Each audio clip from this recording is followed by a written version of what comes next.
it's interesting. I have people call me and talk to me, and patients will do this too. I've got a lot of patients where they said, look, doc, I dropped my carbs. I wanted to go on a low carb diet, and my cholesterol just went out the roof. Now, why is that?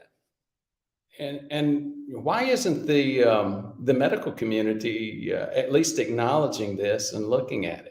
The next step they'll tell me routinely is, well, so then when I did that, I went to my doc, and my doc panicked. He said, you're killing yourself. Your cholesterol is going out the roof.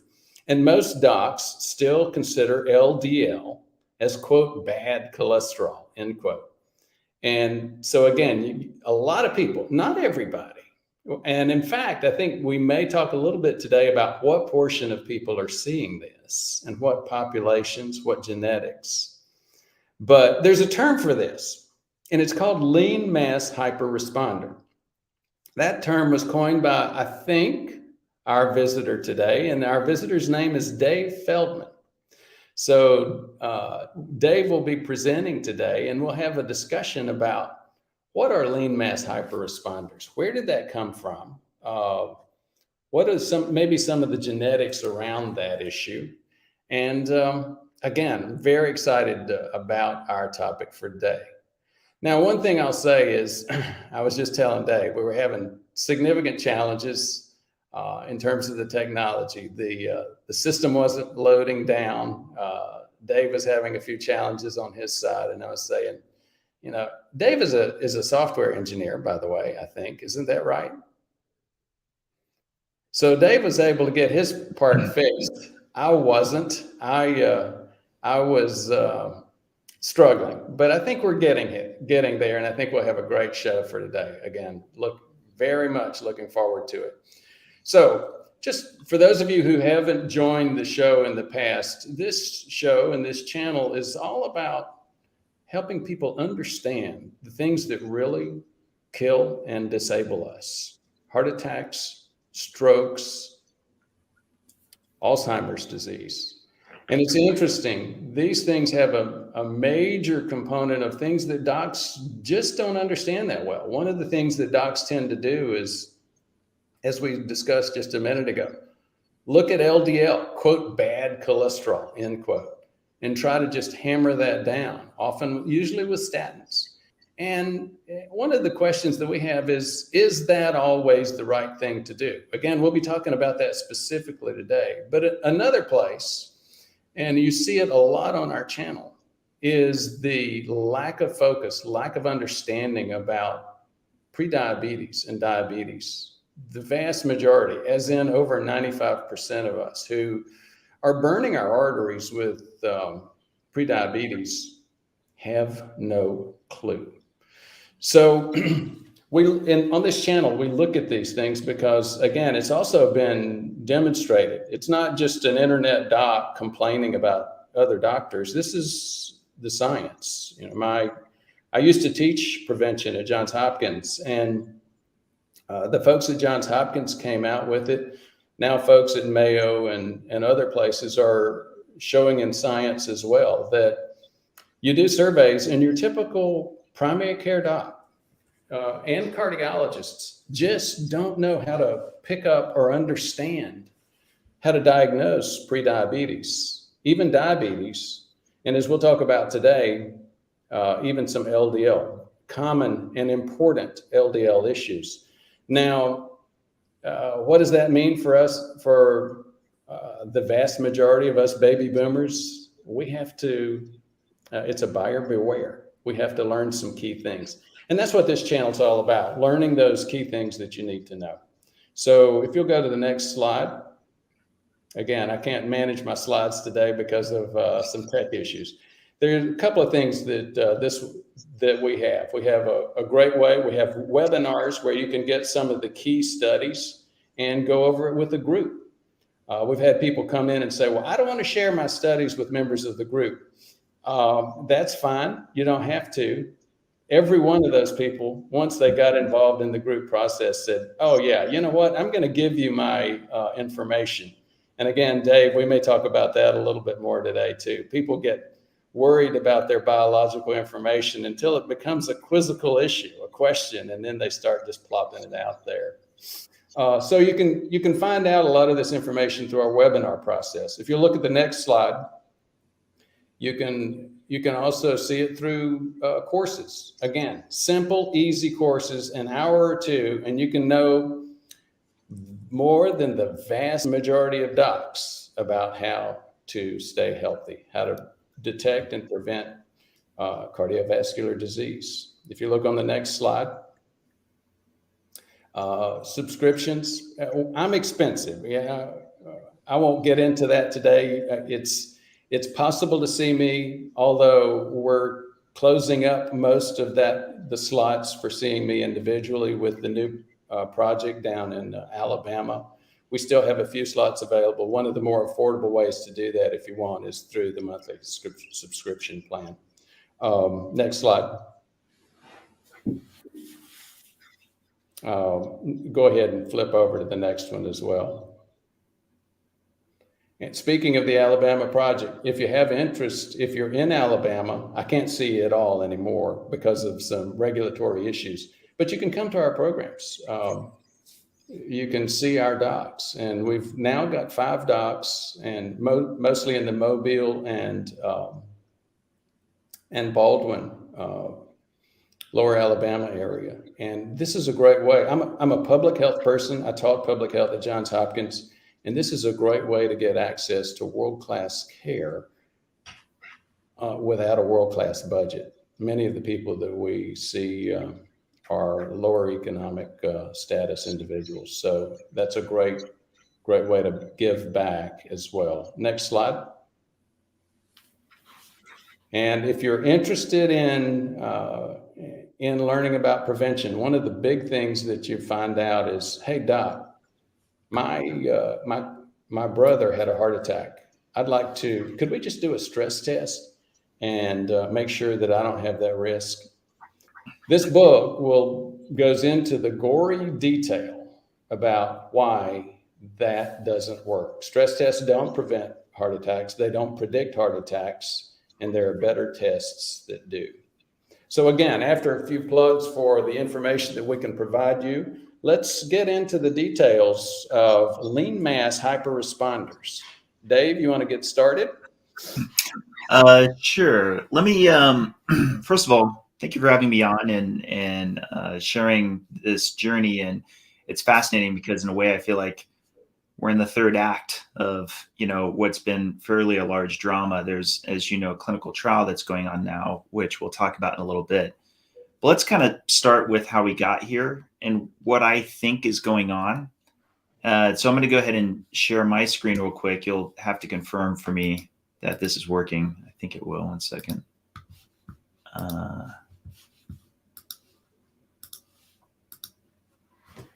And you're able to see my screen right now, right? Yep. Of those going on a low carb diet. So this is kind of just the simple way of explaining it, that really for the vast majority of people going on a low carb diet, they tend to come from a metabolically challenged state. They're obese or severely diabetic or an otherwise a metabolic challenged state.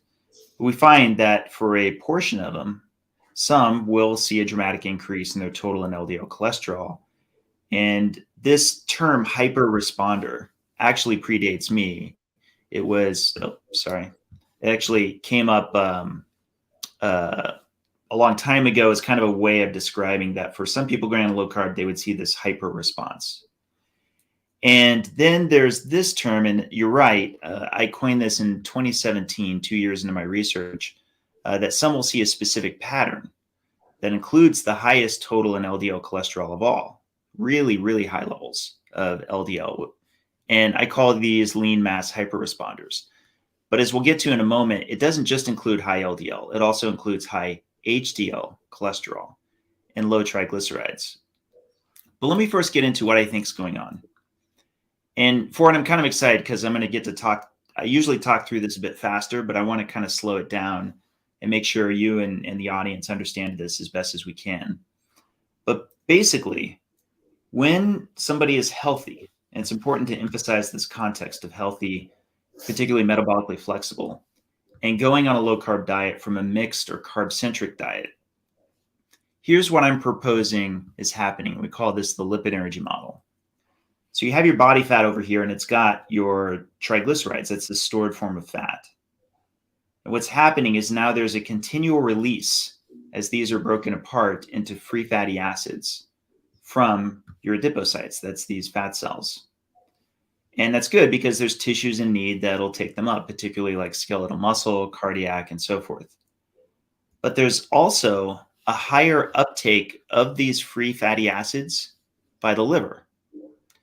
And that's good because you'll get a higher production from the liver of ketones, ketogenesis, hence the name of the diet typically being called keto when you're especially fat adapted.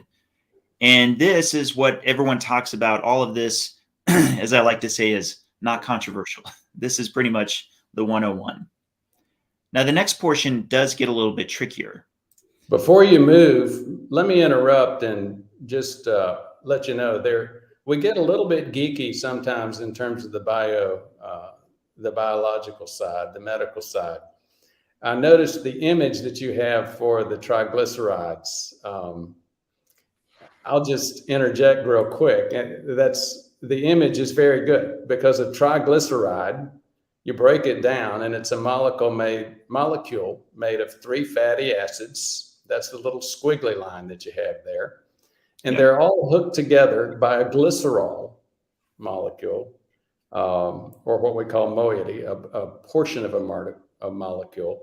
And that's how you get triglycerides. When you start getting into the tissues in need, the glycerol breaks off, and then you start burning those fatty acids.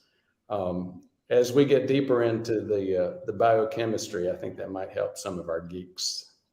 Oh, for sure. And I'm glad you brought that up. Since we're here, it won't be in the slide. But of course, the liver takes up a lot of that glycerol backbone and uses it for gluconeogenesis. That's a very substantial portion, in fact, that is made use of for G&G. Good point. So the glycerol has 3 carbons, and the typical glucose has 6. So the liver takes the two of those 3 carbon molecules and makes the glucose out of it. Right. So now to get to the bottom half, where it gets a bit trickier.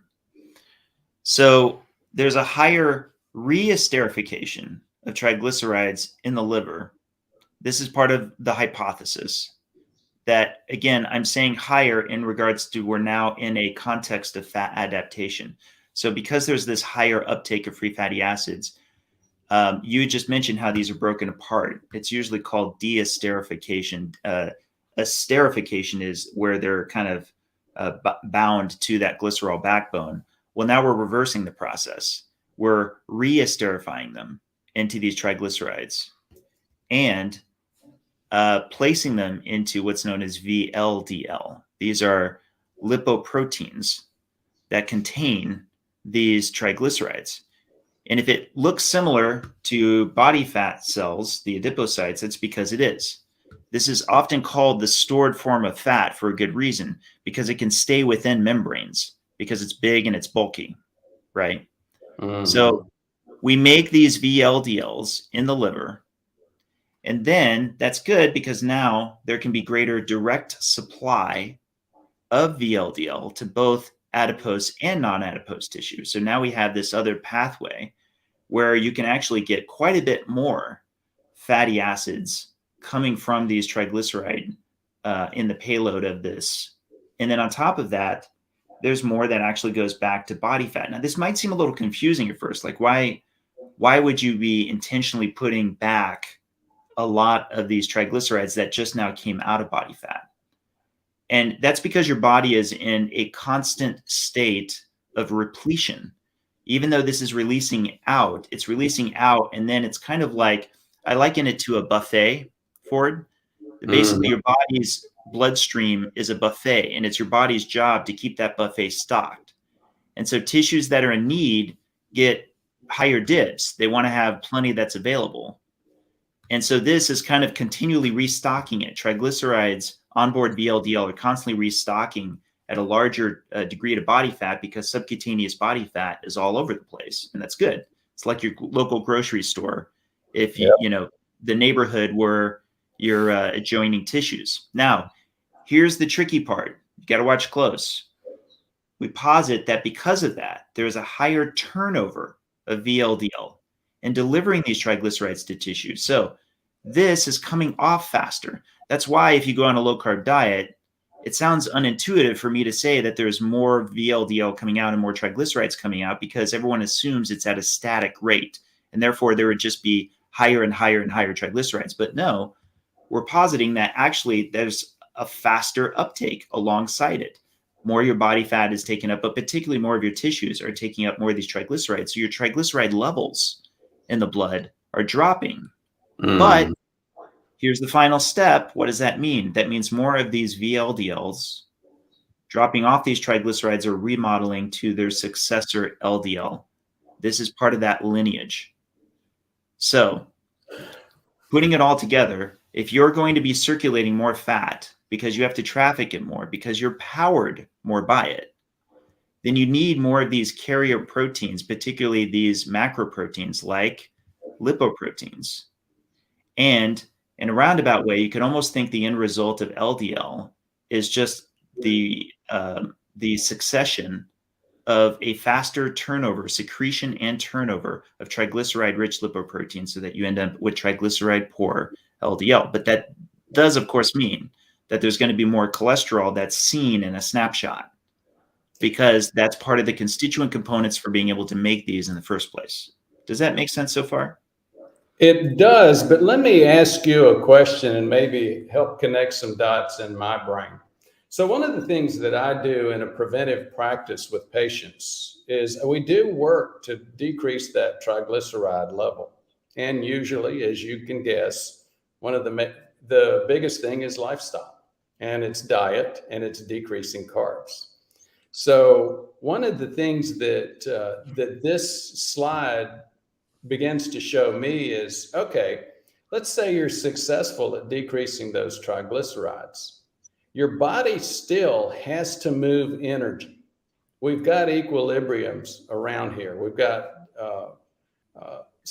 a bunch of different ways that we're moving energy. If we're not moving it through triglycerides, where are we going to move it? And it sounds like you're saying, yeah, what you're doing is switching from a triglyceride-driven energy transport to more of a VLDL energy transport. Is that what you're saying? Well, VLDL carry triglycerides. So it's really the combination of all of these at the same time. Okay, go ahead. So taking it back to the beginning, you do have a higher continual release of free fatty acids from adipocytes. So think about it from this perspective. I'm going to stop sharing for a second and kind of take it back this way. Think about it from this perspective. If you're powered by glucose, as many people are, we hear the term metabolism a lot, but let's get to what the real basics of it are in the way we usually are thinking of it, which is it's the combination of anabolism balancing against catabolism. And where that especially is relevant is in fuel stores.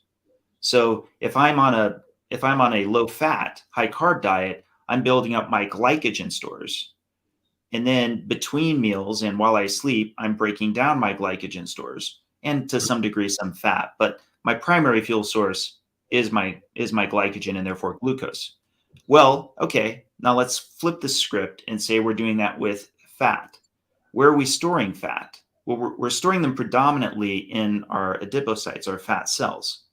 Well, that means that they're literally, even if it's small levels, they're literally growing and contracting. They're growing as we're with the anabolism, we're storing the fat in adipocytes during storage state where I'm eating. And then they're actually just minutely growing, but they're across the board. They're all throughout my body through my subcutaneous fat. They're growing. And then between meals, catabolism, we're starting to release more of those free fatty acids. Well, in that span of time, we have all of that circulation, not just in the release of my subcutaneous fat to those free fatty acids that are made available, but it's a redistribution scheme. More of those free fatty acids that are left over, the liver's swooping up, repackaging, and then sending back out to adipocytes that would now take them back up again.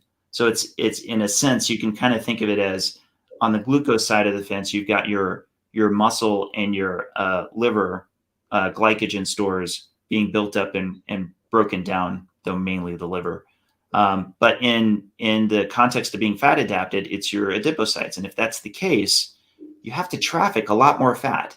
You cannot traffic a lot more fat without carrier proteins because, of course, the blood is an aqueous environment. And you need carrier proteins to move fatty acids around because they are hydrophobic. Good point. So let me actually get to here. Let me reshare again real quick, and then this will help get to kind of the next area that'll make more sense with. Oh wait, I gotta do that last step. Here we go. I think you can see it. Okay, so this is the lineage. In short, we've got chylomicrons, which come from the small intestine. So if you've just eaten some food, I had some eggs this morning, right? These lightning bolt boxes on this ship, it's kind of a representation of a chylomicron. This is a lipoprotein bloated with triglycerides. And very rapidly, it delipidates. It gets rid of these, I shouldn't say gets rid of, but repletes all tissues that are going to make use of them. And then chylomicron ultimately remodels to chylomicron remnants. I should say it repletes adipocytes and feeds tissues that are in need. And once it's gotten loose of all of this, it ultimately becomes chylomicron remnants, and then it's quickly absorbed by the liver. These are known as ApoB48 for the geeks out there. There's this other lineage, which is the liver, which is going to be the VLDLs we just mentioned. It's dropping off the triglycerides. It remodels to IDL. And then some number of these, depending on context, will be taken up by the liver right away. But those that aren't will ultimately remodel to LDL. And then there's, of course, HDL, which we hear plenty about, but we won't cover here. But here's the key thing to notice. This whole side is the energy delivery side. This is actually delivering energy, and this literally happens within a matter of minutes to hours. This side I would call the support side because both LDL and HDL are part of the immune response and are, in fact, ApoB-containing lipoproteins are part of acute phase reactants. I'm not sure if you've gone over that with your audience, but that's a very interesting subject and how much they participate in the immune response in that regard. But note that this is the only lineage from the liver, the VLDL to IDL to LDL, that's both a part of energy delivery and support. And therefore, it makes sense because these will remain in circulation. While this can take minutes to hours, LDL will remain in circulation from 2 to 4 days. So that brings us back around to lean mass hyperresponders. What I'm positing is So can you go? Yeah, go ahead. So can you go back to that just a second to get to my question a minute ago? So for someone who's glucose driven, why are we seeing high triglycerides? If you look at this slide, what's going on? So if they're a couple of things, I should emphasize, if they're metabolically healthy, we probably won't see high triglycerides. If they're less metabolically healthy, then we might see high triglycerides, in which case we've got to get to what the nature of the problem is and why I think it's so relevant. High triglycerides, to me, suggest in most cases, if it's metabolic related, suggest a parking problem, right? Yeah. So we have a problem with VLDL and chylomicrons finding tissues that are taking up the cargo, that are taking up triglycerides, right? So if VLDL, going back to the buffet example real quick. Here, let me stop sharing for a moment. Going back to the buffet example real quick. You have a lot of food that's in the buffet line, but you have a lot of full customers. But what's happening? The kitchen is still running the buffet. They're still putting out food. It's eventually like spilling off the buffet line, right? But the customers are like, we're not full. We're not hungry.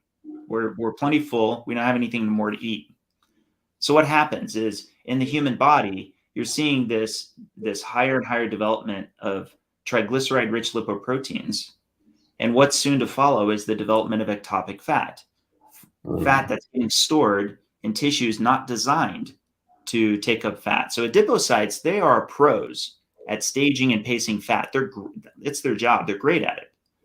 But what happens when they aren't taking up anymore fatty acids? What does that mean? Well, that means that there's really a lot of different illnesses, but the ones you're most going to see are ones that are associated with metabolism, that you're past your personal fat threshold, that you're hyperinsulinemic, that you have a serious problem in that there's not a capacity for storage in your adipocytes, the healthy places to store your fat, right? And so that you start seeing fatty liver, you start seeing deposits in your pancreas and even your heart. There's all these different places where ectopic fat will build. So can we talk for a second about those analogies? You and I talked a couple of weeks ago about an analogy of the dock, the harbor.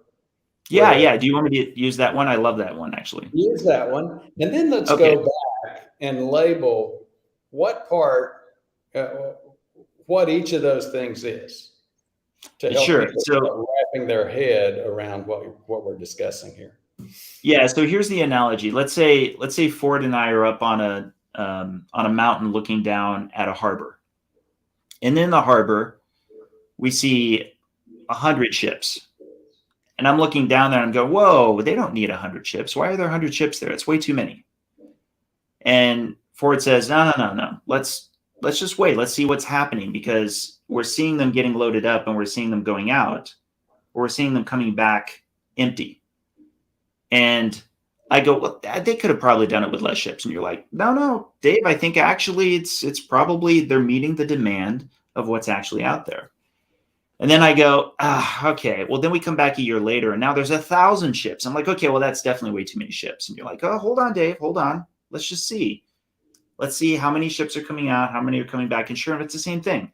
There's 10 times as many ships that are now going out with cargo, but they're coming back empty. And you suggest, well, maybe there's just 10 times the demand that's being met, right? But now we flip the script. And instead, there's 50 ships. So much less. And I go, oh, good. There's only 50 ships. That's probably fine. And you say, well, Dave, they're all stuck in the harbor and they're full of cargo. And the cranes that are trying to drop more, they're not finding ships that have anything available. What does that say to us? Even if we don't see where the ships are going, we can have a fairly good sense that there's not the demand out there that's being met for whatever the cargo is. And that's why we have all these boats stuck in the harbor.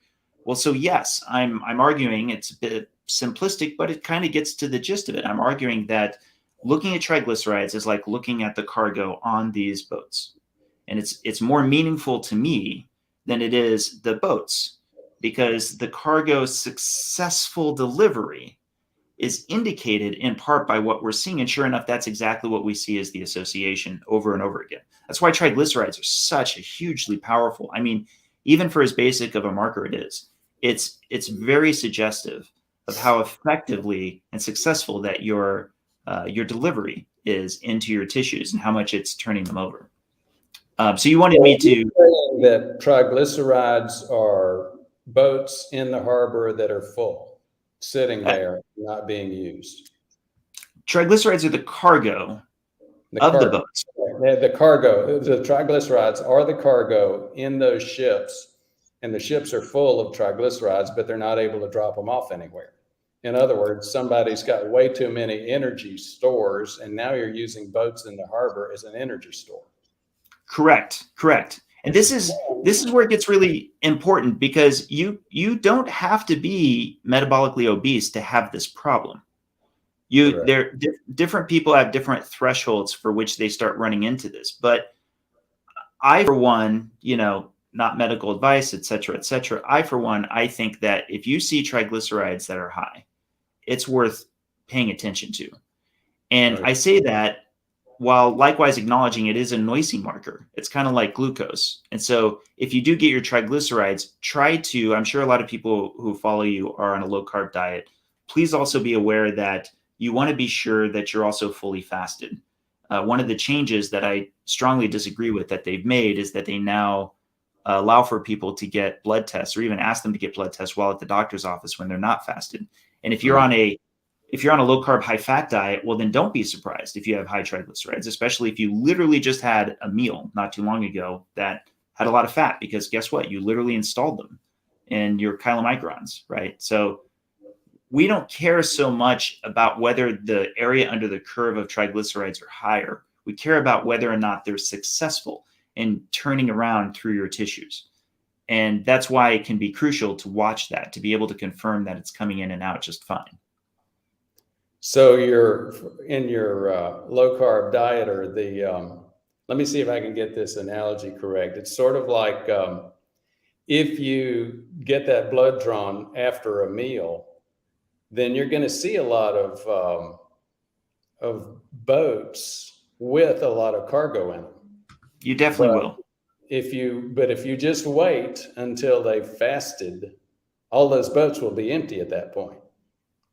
Whereas someone who's metabolically unhealthy, they've got too many fats, and they're trying to store them in blood particles. Even when they're fasted, you're going to take that picture and you're going to see those particles full of cargo, full of triglyceride. Correct. Well, the ultimate key to look for is going to be insulin. I think you're already a big fan of this yourself, but boy, I wish fasting insulin were a part of every single test. Fasting insulin and C-reactive protein, but I'll set that aside for a moment. Fasting insulin, I have yet to have anybody make a case to me as to why after full fasting, after 12 hours of fasting, that the anabolic hormone of insulin should be high. It should not be high. It should be, it should be low. Issue. And pardon me for getting involved there. I just have to make one case and I'll give it back to you. I'm so glad you brought that point up, because as you heard in my intro, one of the key things that I do in this channel is redirect people back from, okay, yes, your doctor's telling you LDL, your doctor's telling you fats, but really what we're looking at on the cholesterol panel and the fractionation is driven much more by what you're doing in terms of your glucose metabolism, including what you do with insulin. I'll drop that and let you go back to your point. But some people would say, well, Ford, yeah, you talk about prediabetes and insulin all the time. This thing with Dave is a very interesting thing, but it's not really related to prediabetes and insulin. And I think the point that you just made is, oh, no, it's very related. It absolutely is, right. Thank you for bringing that up. Yeah, no, there's a profile called atherogenic dyslipidemia. So atherogenic mean, plaque in your arteries causing, dyslipidemia meaning a profile for which lipids are, unbalanced. And that profile is typically low HDL cholesterol and high triglycerides, which tends to go alongside having a higher preponderance of small, dense LDL particles. Now, what do I think is going on? Do I think it's that profile and the small LDL particles are then predominantly causal towards atherosclerosis? I want to put something else on the table. I want to say, what if the profile itself is a reflection of the disease state rather than the driver of the disease state? In other words, how many ways is it that we're looking at lipids and what lipid levels are and reversing the direction of causality and not knowing it, thinking, oh, okay, so this is the troublemaker lipoprotein. Versus how much is it that the environment inside our body, the state that we've brought it to, is being reflected in our lipids. I think it's much more likely the latter. And it's not to say that I don't think there are genetic diseases or other one-offs that can definitely make an impact. But do I think that atherogenic dyslipidemia, the low HDL, high triglycerides, could have a lot to do with metabolic dysregulation? Of course I do. It's part of the two components of metabolic syndrome. So for sure, with my own family, I want to be closely watching HDL and triglycerides. We just talked about triglycerides, but here's something you may not have explored before with HDL, and it's going to be part of our lipid energy model paper. A lot of HDL's cholesterol ultimately comes from turnover of those VLDL. So in that process of VLDL turning over, it supplies many of its lipids, not just cholesterol, but also phospholipids, part of its monolayer, to the HDL pool, to the HDL species pool. And that's part of how you see this higher level of HDL. That's why even if you're not on a low carb diet, you should still want to have higher HDL and lower triglycerides, but particularly lower triglycerides, because that again suggests that you have a healthy lipid metabolism, even if you're not as reliant on fat. But especially if you've got some dysregulations there, that's something you can be looking at with the lipid profile. We have a series of videos on the triglyceride over HDL ratio. And to me, that is one of the most important. People will come to me, nobody has a Kraft insulin survey. Docs just don't know to do that. They don't even know to do a simple OGTT anymore. And that's, part of the science, part of my recurring complaint, and part of what gives me something to do on the internet. But there was a fellow named Chuck Smith. He's got did a couple of videos for us. And he was in the hospital after having a heart attack and very frustrated. And he saw my video on triglyceride over HDL ratio. And here's his story. He was actually a personal patient of Caldwell-Esselstyn. I'm sure you've heard the name. Yeah, Esselstyn, of course. Is a big plant-based, low-fat guy. And he said, Caldwell's a great guy. And now this sounds like a criticism, and it's an issue about the point, not an issue about the physician himself. I'm sure Esselstyn has saved tens of thousands of people with the work that he's done, just helping them get that body fat off. But Chuck was one of these guys. So he's an engineer. He said, look, and this is all on the videos that we've done. Actually did 2 videos where he told this story. He said, look, I lost 50 pounds with Esselstyn. But every time I saw him, he said, no, now you're eating nuts. Nuts have a little bit of oil and therefore fat in them. You got to get that fat out of there, even if it's plant-based. So he does. He loses 50 pounds. He's feeling like Superman, and he has a heart attack. The rest of the story is that he was actually driving a Tesla when he had the heart attack. He had some nitro pills in the back seat.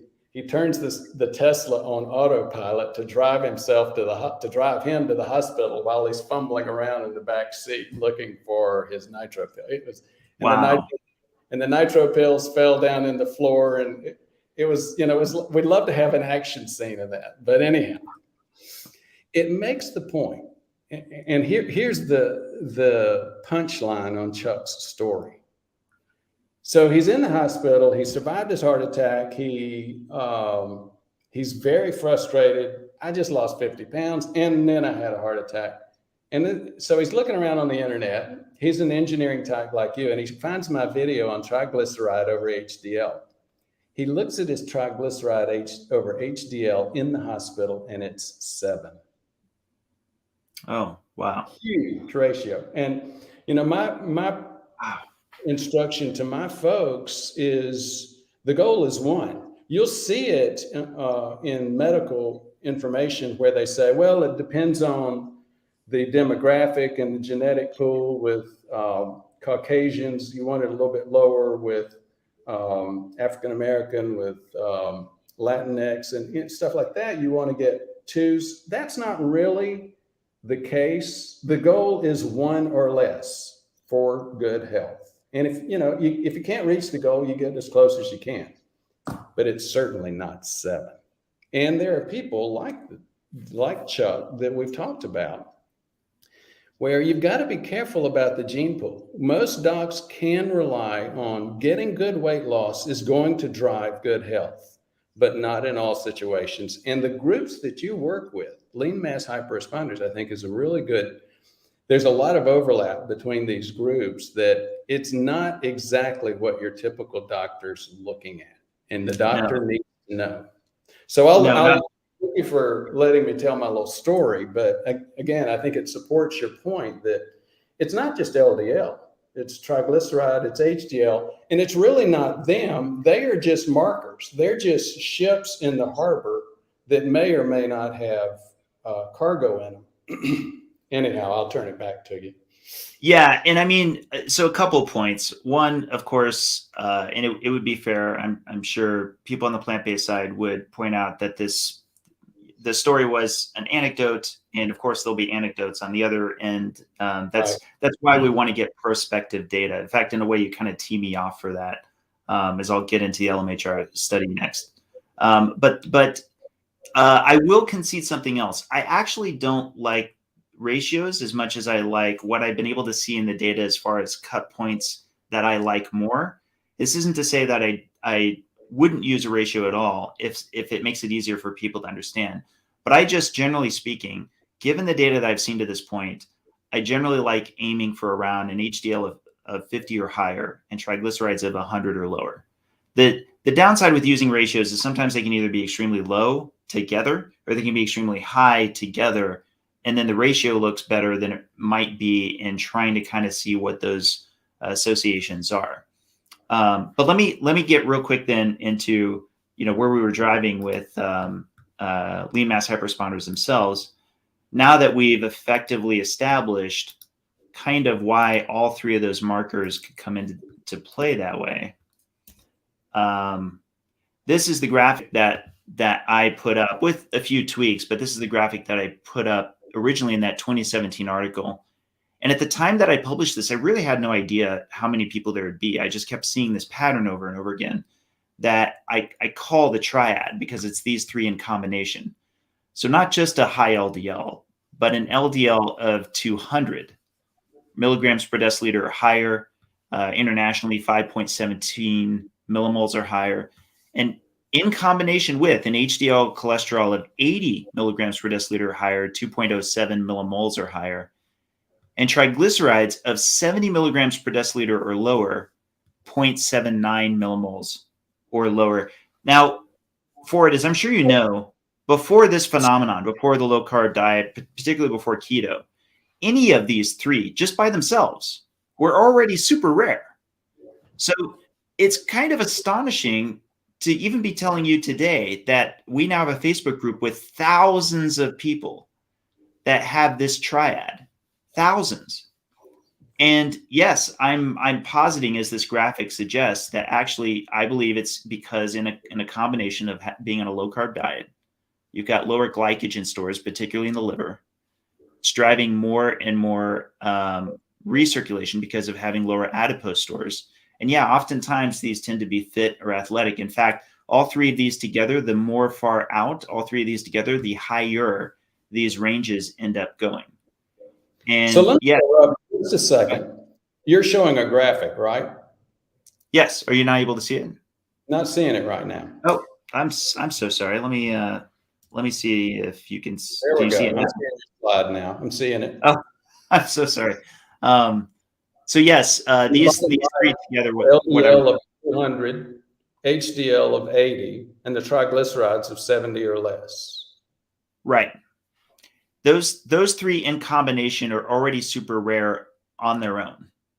The fact that in combination they're as prevalent as they are, particularly with people who are lean and metabolically healthy, I think is, again, as an engineer, I can't help but appreciate the significance of that, because I believe what it's doing when you consider the fact that this is across all ages, all ethnicities, all genders. What I genuinely thought, kind of naively, is in 2017, I thought, oh, I've got all I needed to. Now I can go to lipidologists. They're going to snatch it out of my hands, and there'll be like 10, PhD teams on it. They're going to be studying this phenotype until the cows come home. And there'll be all these amazing things that come out of it for metabolic research. And I was exactly diametrically wrong on that. Over probably around 2 years, I tried to get some fundraising to study this phenotype, particularly as it applies to risk, because that's what everyone's interested in, of course. And I was stunned that the usual channels and the usual people I would assume, the luminaries in this field, are not that interested, because the moment they see high LDL, the conversation closes pretty much. And so 2 years ago, on a Houston stage, I don't know what came over me to think to do this, because it seemed like such an outrageous idea at the time. I said, you know what? I'm just going to crowd fund a study. I'm going to get 100 of these lean mass hyperresponders, and we're going to get longitudinal data, as in we're going to get a CT angiogram at day 0, and then another one 5 years later, and then compare the two. And I managed to get together a team, and we started doing some research, and then we connected with Dr. Matt Budoff, who's world renowned. I mean, many would consider the preeminent on CT imaging, and particularly studies around it. And he said, don't need 5 years. You can do it in 1 year.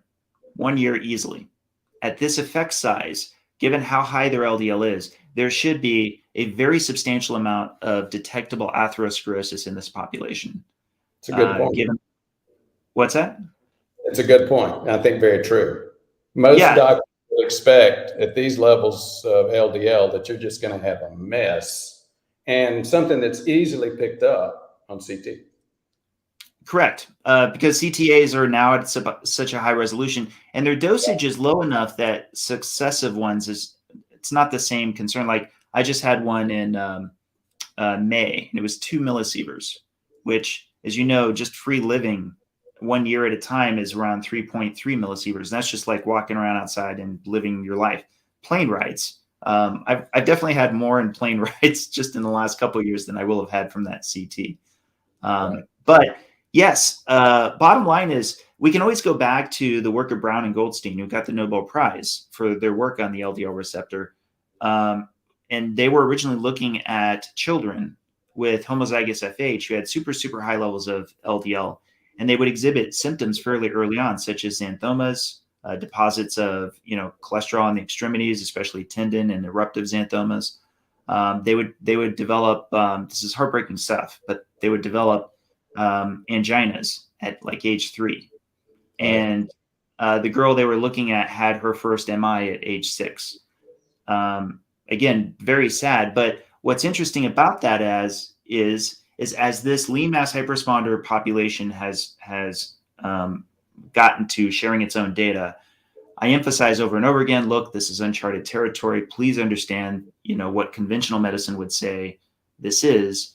But if you're, share the data, if you're choosing to continue on this path. And so those are the things we're looking for, are those people who aren't just at 200, but are like, say, 500, 600, 700. There are some who often have a medical condition as to the reason why they would choose that, such as having severe epilepsy, where being extremely low carb is very meaningful to their quality of life. But those same folks have whole cardiology teams wrapped around them, because they're like trying to figure out what's going on with this high LDL and their likewise outcomes. I'll very reluctantly say anecdotal data has been looking pretty good, but I say that reluctantly, and I emphasize that it is anecdotal. We need prospective data like we're getting with this study. And the study's now launched. It's now ongoing. We've actually had many who've already been recruited and scanned. And so we should have that data out and published in about 1.5 years.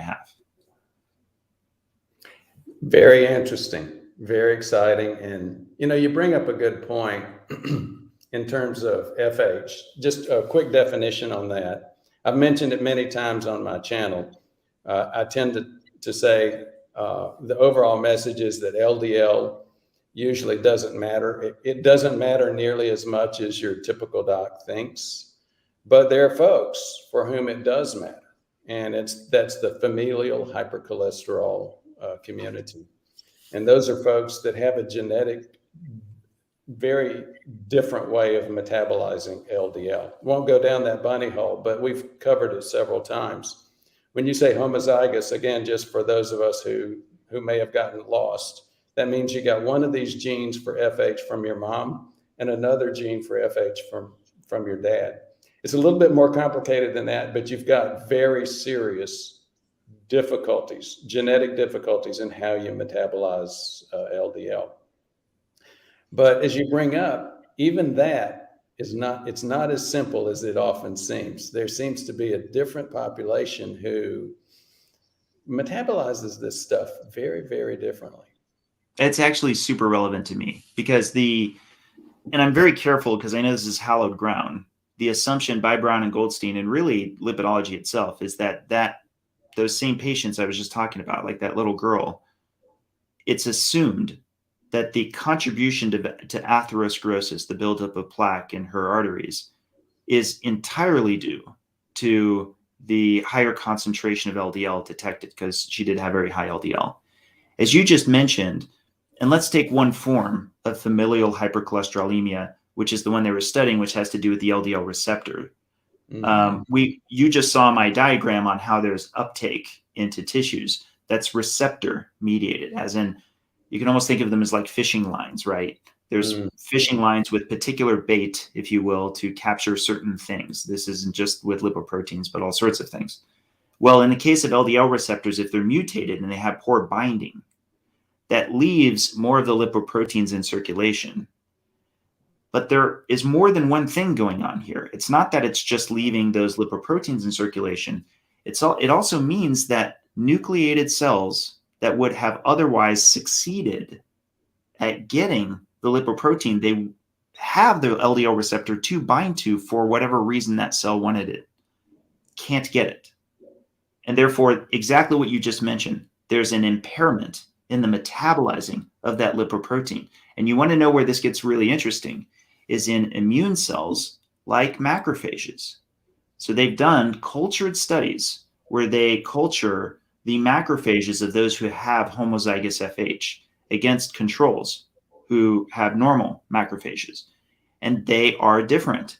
The FH macrophages have different LDL receptor expression, seemingly to compensate for the lack of LDL receptor binding.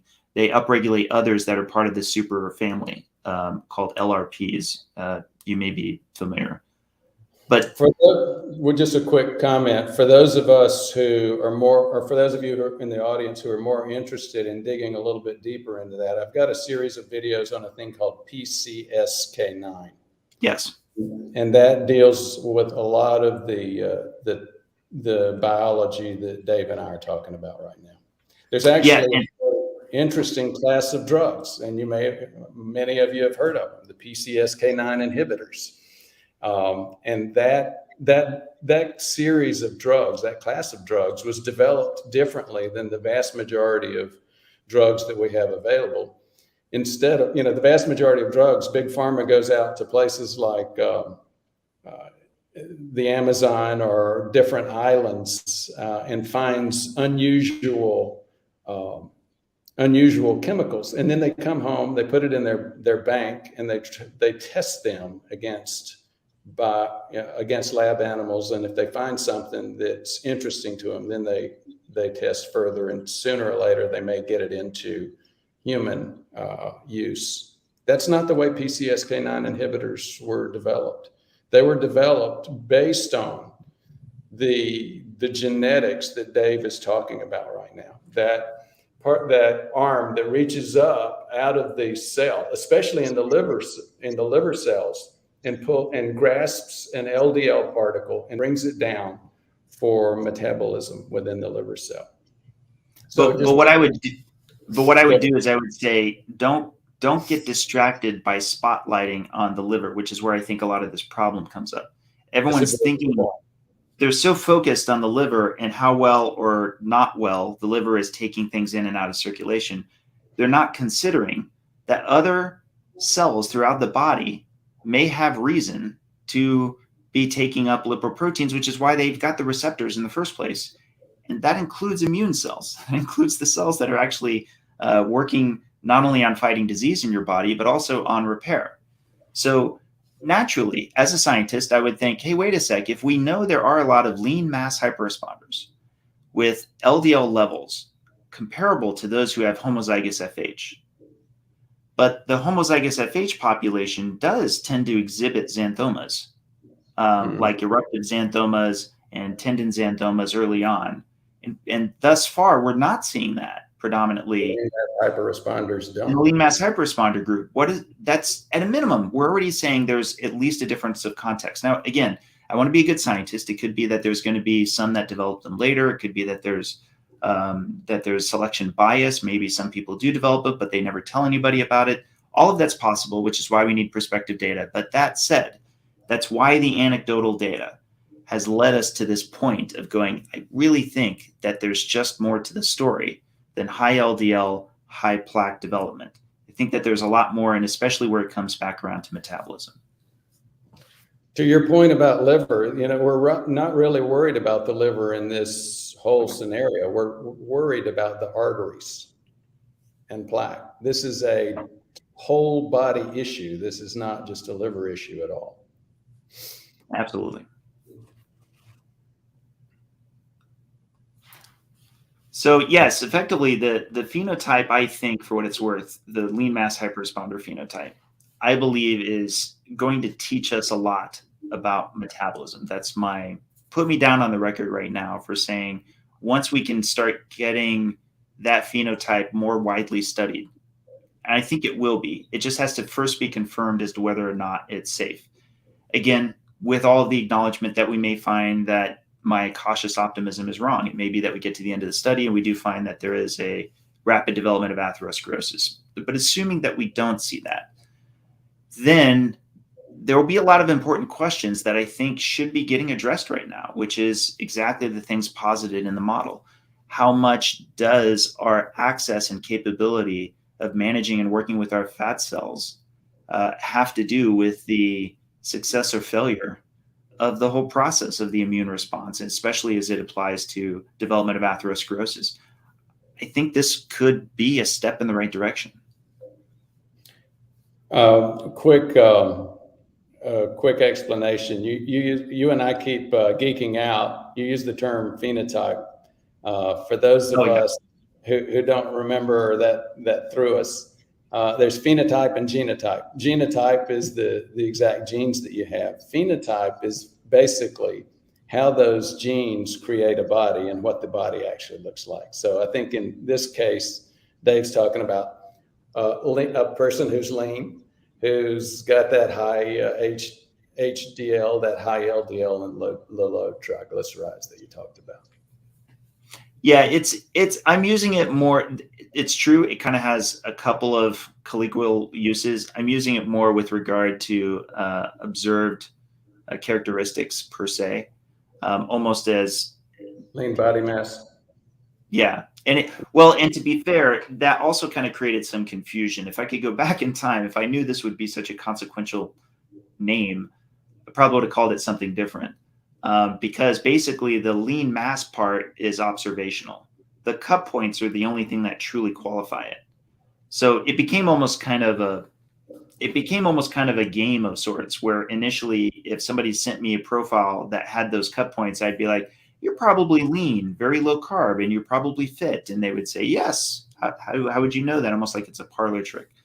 But at the same time, again, as an engineer, I can't help but think, wow, how amazing is it that without ever meeting or even knowing what somebody looks like, this particular lipid profile could so distinctively distinguish who they are and what their existing status is. But like I said, I think there's a lot to learn from it. And let me give you one more example. There are some folks who do start from a very metabolically challenged state, manage to lose a lot of weight, actually get really fit, and don't exhibit this phenotype for a while, who eventually snap into it. There's a lot of folks I know who've looked just like that. And not that I'm encouraging them to think of it this way, but they themselves tend to think of it as kind of a barometer of sorts of whether they think they're getting towards more metabolic health. I don't know on that, and I don't want to comment on it, but it is an interesting, thing that we may learn more about as we get more and more data that comes forward on it. We'll see. That is interesting. I see a similar thing happen with dawn effect, and especially with post-exercise hyperglycemia. But I don't know if you get there, if you got any focus in that area. I have a strong opinion on that. I do think that the more low carb you are, let me put it a different way. I think that the higher your fatty acid affinity, because of how low carb you are, the more you're going, your body understandably would spare up your glucose availability. So the problem is people, when they get their glucose, they kind of start with the assumption that that's indicative of production or insulin resistance. And I definitely push back on that, because you don't really know how much is coming, in on the on-ramp and how much is going off, as it were, right? You don't know. Getting back to the boats in the harbor, you may want some boats that you intentionally want to keep in the harbor for those things that need it. So erythrocytes, like red blood cells, for example, you need glucose for those. Therefore, I'm not surprised, especially when somebody is very lean and metabolically healthy, like lean mass hyperresponders. They're more likely to have, say, fasting glucose in, say, the 90s. Some are even in the low 100s. But you put a CGM on them, and what do you see? You see a flat board, right? You don't. The glucose hardly moves. Right. To me, with the caveat that's a hypothesis, but I feel very strongly about it. I feel like that is indicative of homeostasis. I feel like the body is successfully maintaining a delta, and it's doing it very well. And that if we were to really look in, we wouldn't find any of the characteristics you typically find that traditionally mean it's type 2 diabetes, such as dysregulation. The higher fasting glucose is not indicative of, say, a hyperinsulinemic state, or the peaks and valleys that we would typically see with somebody who's type 2 diabetic. In other words, I would bet a lot of money those folks are nowhere close to what we would consider that disease state.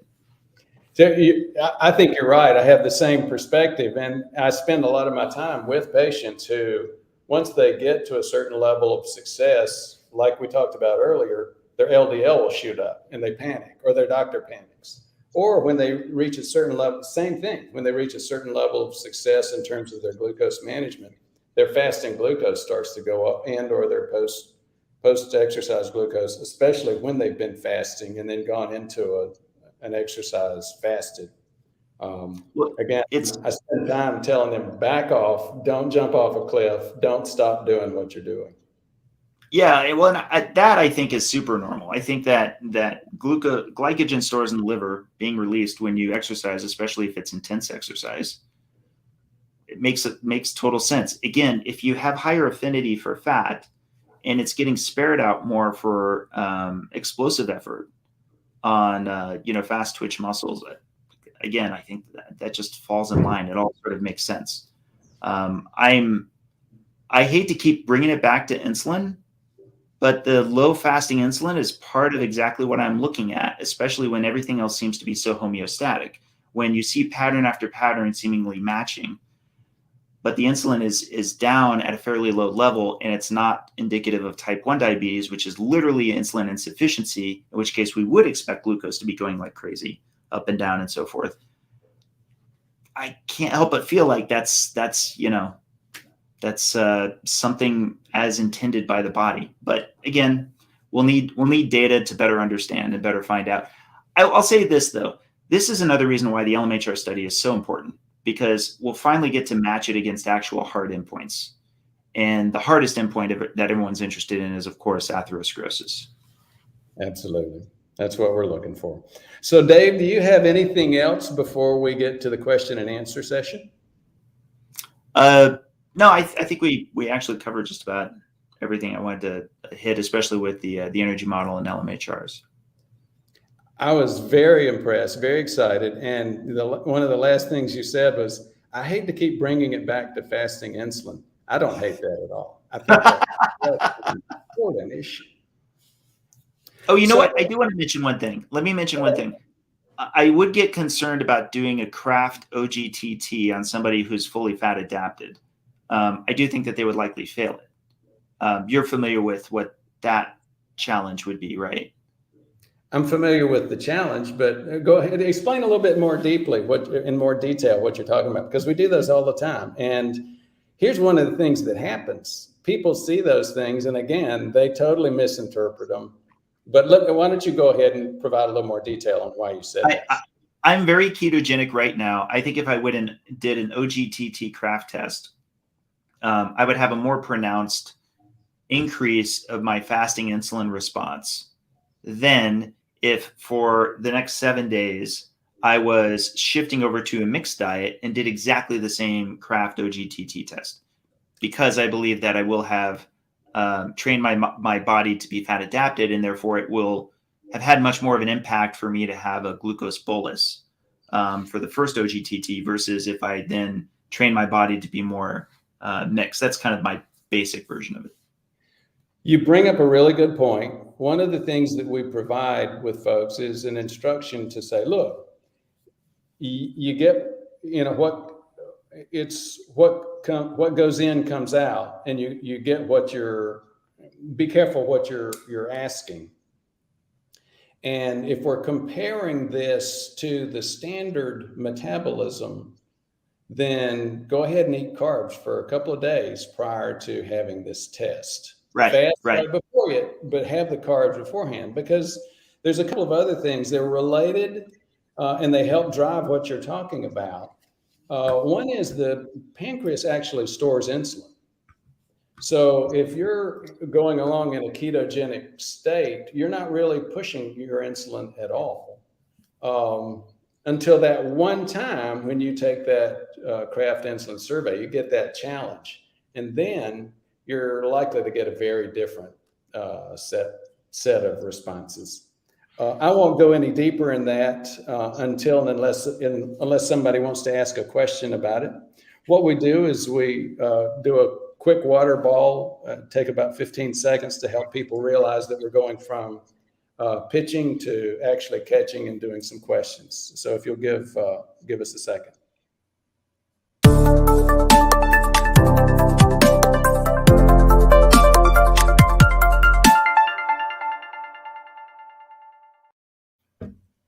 So there we go. And again, we've got Dave Feldman talking about lean mass hyperresponders. And we've got a lot of folks that have been very interested and excited about it. Bart Robinson, I think Bart's from New Jersey. Really looking forward to this discussion. Thanks, Doc. Freedom Fox 1, this should be good. Tom Adams, cheers. Gator Beer Geek, looking forward to this. I just got partial results back yesterday. Just LDL, of course, because that was all they care about. LDL particles over 3,200, LDL-C of 234, have been low carb since April, full keto. Any comments? So that does seem a little discordant. I would be curious what their triglycerides and HDL are. Would be great if they could add that to the comment. That seems a little unusual. Like I would anticipate that might be higher levels of triglycerides, but I'd be curious to know. Me too. Tom Adams, I love niacin 5 grams at a time. And feel free to jump in and make a comment anytime, Dave. I actually don't comment on going on or off medication. And, as always, I would say work with your doctor. LL Cool Bean, looking forward to this. I'm pre-diabetic. Thanks to Dr. Brewer. Well, I hope you're not pre-diabetic thanks to me, but thanks to Dr. Brewer and his Kentucky seminar where I first learned this. Okay, so you know that you're pre-diabetic. You didn't know it until you took the thing. Been on low carb, but cholesterol still elevated. Thanks for this. Well, thank you again so much, LL Cool Bean and others who are watching. And if you guys will hit the like button, that'll tell and if you'll take this and refer it to your social media, Facebook, LinkedIn, then the AI here on YouTube will start getting these videos, references and links, and start saying, look, this is important to other humans. And that'll help get this information out to other humans. Tired looking for name. Super chat of $20. Thank you so much, Tired. Tired has provided this several times, and this is a very concrete way of helping us get this information out to the channel. Aspen and Gilbert, who are with us today, are in the Philippines, and $20 makes a big difference, especially in the Filipino economy. And Tired Looking for Names said, huge thanks, Dr. Brewer, the whole PrevMed team, for bringing Dave to the channel. And thank you, Dave, for joining us today. Bill H., good morning from Brentwood, Tennessee, where I used to live. I've been watching Dave Feldman's videos online for a couple of years. Very informative. I have too, Thanks, Bill. What? Tom Adams, best olive oil I can find is Steve Gundry's Moroccan olive oil. 30x polyphenols of regular olive oil, but sometimes I just buy a good bottle of regular. I tend to just use regular as well. Tom Adams, thanks for your support. JM, LDL is the direct measure weight of lipoproteins. Having high or low tells us nothing, and you can't make a diagnosis from it. Just drives the statin cartel. Freedom Fox 1, YouTube just decided to update my app in the middle of the stream. Yeah, we had some, we had some tech challenges too. Don't go there unless you're willing. Fox, go ahead, Dave. Yeah, Fort's asking if I have any photos of what I ate today, because I mentioned how I had breakfast earlier, right? And yeah, actually, it's kind of funny. So Ford may not know this, that I take pictures of literally everything I consume. I did. Go ahead. I did make a mistake this morning because I was in such a hurry. I have a special gesture. So what you can see on my phone is this was an egg on crisp, but I had eaten some of it. So my special gesture is when I point to it, it's another way of saying, assume there's some missing and complete it yourself. Because of the nature of that meal, that's what I'm showing. And then there's some electrolytes, or rather salt, on the other side, along with a multivitamin. I don't know if you knew this, but I supplement between 5 and 10 grams of salt. Grams of salt. That's not a typo or a misstatement, I should say. I didn't know that, but one of the things I end up doing I've got a lot of low carbers, and that's what I had for lunch yesterday. The dash. Now, what is that? That's actually 2 burger patties with cheese on it. You'll always see my fist in the picture as a frame of reference, so that you know size. But I've actually, people who have followed me for a long time know I literally take pictures of every single thing I ingest, and have done so for 6 years now. I remember you saying that once, but I had totally forgotten about it. And I love the code work there. I do. You're not the only keto and low carb person that tells people not to worry about salt. My public health friends would cringe. I don't say don't. There's some people who do have a salt sensitivity, so I almost never tell anybody to not worry about anything, right? But I will say this. I will say that there have been a number of people, probably 2 or 3 dozen, who, after I've carried over my story that I salt as much as I do, were doing it themselves and found that really was a missing piece for them, that they needed to just up their salt that much. The more keto I am, the more salt I need. And I know I'm more of an outlier case, but I just don't retain salt as easily. So Freedom Fox is asking about the olive oil. I don't have any other comments. I've got a couple of videos, and we'll be actually posting some written content on the website about olive oil and cardiovascular inflammation. Dave, what's your take on someone who's trying to burn excess body fat doing low carb and low fat? Would this cause greater burning of your own fat versus using the high fat content of a low carb, high fat diet? So yeah, that's kind of the new debate of sorts. You're speaking, if you're saying low fat and low carb, you're talking high protein, kind of by process of elimination. You may have heard of Ted Naiman. He has the PE diet. I like TED. I like TED a lot. I do find though that it's very individualistic. Generally, the more you're into working out and particularly if you're into strength training and so forth, it's probably not uncommon that if you're on a low carb diet, you could probably use a little more protein than you may realize.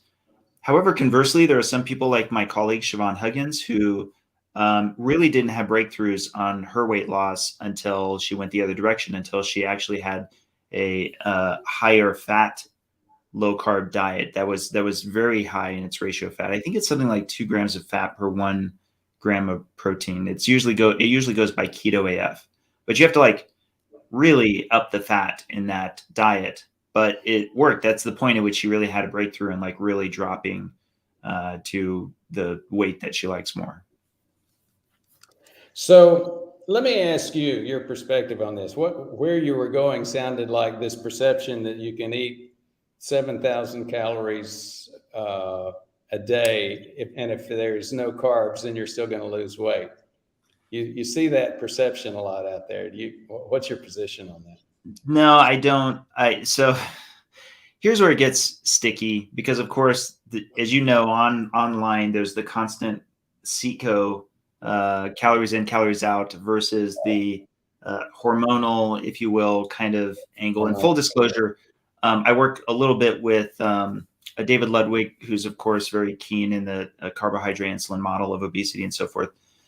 I think that we have models that are getting its way toward where things really lie, but that I personally feel like there really is such a thing as overconsumption.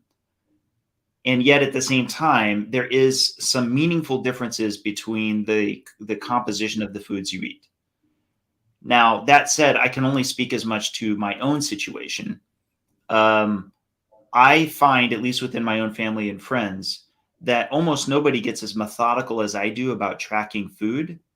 So I already have a tough time when somebody goes, oh, well, I've been having X number of calories, or I've been eating X number of cheese plus X amount of beef or something along those lines, in that I already don't naturally trust the accounting of the layperson to fully know how much they are or not consuming. So a lot of times when somebody says, well, I think I consumed only 2,000 calories yesterday or something like that, the forensic engineer in me wants to be like, let's get deep into it, right? Let's get to the details, which is why almost all the experiments I think of in my mind that involve other people would be an award where I give them the food and I'm measuring how much they're consuming. And not only that, I'm measuring how much they don't consume. So I get the tearaway. I feel like it's just human nature to overjudge or underjudge these things. And that's why we need experiments at this level. So sorry, this is a long answer, but the reason it's a long answer is because I feel like we're too far away from being able to even get rough anecdotal data until we have either wearables that manage to pick up a lot of this stuff more often, or we just have more and tighter controlled experiments, but they would be super expensive as they would be metabolic ward experiments. But do I think you can overconsume? Definitely. And for that matter, there are problem foods that I know I just have to keep out of my house or I'll overeat them, even if they're low carb.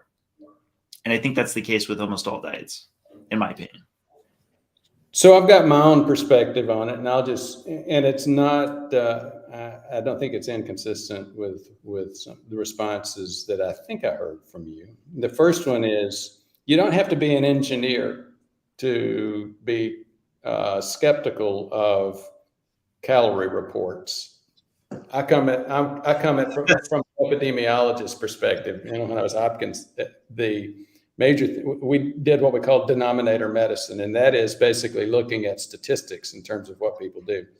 People don't remember what they ate this morning, let alone a week ago, let alone a month ago. They just don't, period. There's no argument. Once you look at the data, there's no argument. So to your point, that actually hits both sides.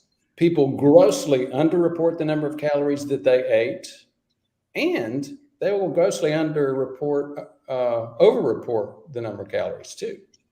In both sides, they'll say, gosh, I'm eating 4,000 calories a day. They're probably, some people do, but very, very few actually do that. They're not keeping up that kind of diet. I'm glad you mentioned David Ludwig as well. He's got a couple of good videos and some good research, which would indicate, as we've referred to several times, if you've met one person, you've met one person. All of us have we need to be very careful how we overgeneralize. There's some significant genetic variation as well as lifestyle variation. He pointed out a couple of good points, though. He said, all of this stuff about you can eat all you want just so you don't eat carbs, the hormonal theory. He does talk about the hormonal theory of weight loss. And I think I agree with him. It's huge. And it's, for the most part, more important than the bank account theory, calories in, calories out. But this perception that you can eat 7,000 calories a day just so long as you don't eat carbs is based on an assumption that we don't burn effectively if we don't eat carbs. And there's truth to it, but there are limits to that truth. The vast majority of us will burn with a 10% decrease in efficiency. So yes, you can eat more, but not that much more. And I think he also said there are some genetic subpopulations that lose efficiency up to about 30%. And so I think, you add those together, and that's where some of the urban myth can come from. But as usual, it's where we get into duality thinking and think that something's completely right, completely wrong.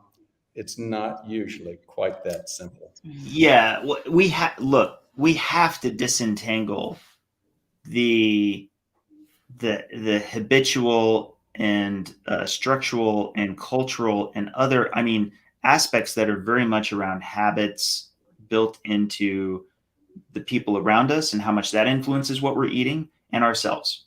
And disentangling those two, I think, is a huge, extraordinary task. How we treat rewards, food as rewards, things along those lines. These all play into the why of how we're consuming what we're consuming. And I think that that's highly relevant. So again, we already have a problem, I think, in like the SECO model, when you're saying, hey, the calories I eat whenever I eat them are going to be the same. I don't think that's true at all. I think that calories you eat just before bedtime are going to count differently than calories you ate right when you woke up, right? So already, I'm not trying to peel away at the SECO model. I'm just saying it's so clearly rudimentary that I already have a problem with the approach from a machine learning standpoint, if you will. And that's why it's like I'm maybe more of an unknownist, and you will, and that I think there's much more in the unknown than a lot of people in our space give it credit for being able to tackle all of this. But it starts with the why. Why do you want to eat more? Like, where does the word more come from? It's probably because you feel like you're not eating enough. Why do you not feel like you're eating enough and that you're eating too much? That's, I think, more important than SECO. I think, why are you not reaching satiety? Why are you not reaching a level of satisfaction that you still end up with resulting the weight that you would like to be at? You want to start from the psychological end first, in my opinion, before assuming it's something physiological, at least to investigate it. That's just my opinion. 3 quick points. The first one is SECO. It's calories in, calories out. The second is it's hard, especially if you go on and say, you know what, I know a little bit about some of this stuff, to admit we don't know most of this stuff. That's a very difficult thing as a human to admit. And then the third thing is, it's up here. That's the biggest issue. It's much bigger in most cases than some of the biochemistry we're talking about. Gator Bear Geek, based on the process described, even if low mass hyperresponder, but rapidly losing weight on keto, would it make sense to have a very high LDL numbers while in weight loss mode? Yes. A million times yes. You are quite literally shedding the mass that's in your, not only the fat mass that we talked about, the triglycerides that are in your adipocytes, but also those fat droplets include not just triglycerides, but some amount of other lipid components. But on top of that, literally the bilayers of your adipocytes, they are shrinking and therefore shedding their phospholipids and free cholesterol. I'm not a fan of getting, or at least interpreting your lipid panel in the process of weight loss. I think that you should definitely be weight stable. And my preference is that somebody's weight stable for at least a month, preferably, so that they can feel confident that that's not part of the process that's in play. And if you are looking at it, you really do need to be looking at fractionation. JM, super chat, $10. Thank you so much, JM. Insulin high sensitivity, C-reactive proteins should be paramount.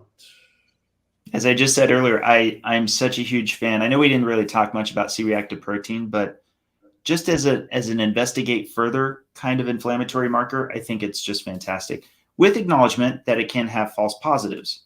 But that said, if it's low, usually you can mostly rule out an entire category, at least with regard to inflammatory response. That's one of the other things we talk about, and we learned some of that from the Bale-Deneen group, where they're looking at cardiovascular inflammation as opposed to just LDL. One of the things to be aware of, and you mentioned it, is C-reactive protein has a lot of false positives. For example, Right. if you take 100 people today and give them a flu shot, 48 hours from now, 2/3 of them, 66 people, will have a positive C-reactive protein. C-reactive protein is an inflammatory marker made by the liver, and it's not always just cardiovascular inflammation. So we look at a couple of other things, a thing called MPO, myeloperoxidase, LPA, plaque 2, LPA2, not to be confused with LP(a). And the other thing that we look at is a very physiological marker of cardiovascular protein. It's the microalbumin creatinine ratio. If you're spilling microscopic amounts of protein, it's very, very likely that you have some inflammation of the lining of your artery walls. Why is that? Because that lining is also the filter membrane of your kidneys. If it's letting protein out, if it's spilling protein into your urine, it's likely to be spilling small dense LDL through the lining of the artery wall into the artery wall itself, forming plaque. Song for Guy 1, thoughts on APOE4 people? It's a little bit Yes. more. Go ahead. That's and by the way, you should also check in with my colleague Nick Norwitz. He's ApoE44. I'm ApoE34.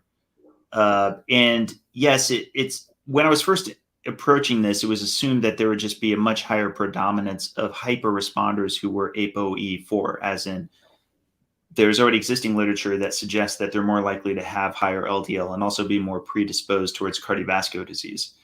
What makes lean mass hyperresponders even more interesting is then it would be presumed that there would just be a much higher preponderance of lean mass hyperresponders that would have ApoE, at least one allele, if not both. And no, actually, it's maybe a small preponderance, but for the most part, we have quite a variety. We have 2 2s and 2 3s and 3 3s and so on and so forth. So that said, aside from the hyper response, as a 3/4, do I get concerned about other risks such as Alzheimer's and so on and so forth? As of yet, I'm not sure that I've come to that conclusion yet, because it seems as if the ApoE4 genotype does tend to associate with more of positive outcomes with the ancestral diet, which tends to be closer to the diet that I'm on anyway.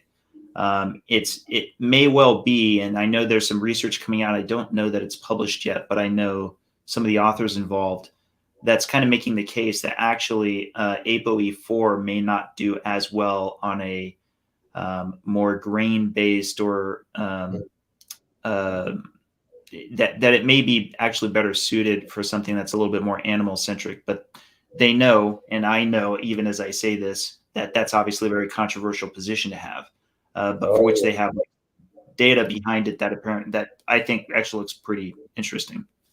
So we'll see. I tend to come from the same place that, you're better off being at least a little bit ketogenic, even if you're if you have one or two ApoE4 genes. And that is very controversial, because that's the exact opposite of what you tend to see in the standard medical literature. I'm missing their logic, though. Why were people saying they thought you would be more likely to have ApoE4 if you're a lean mass hyperresponder? Just because it tends to associate with higher levels of LDL cholesterol. Okay.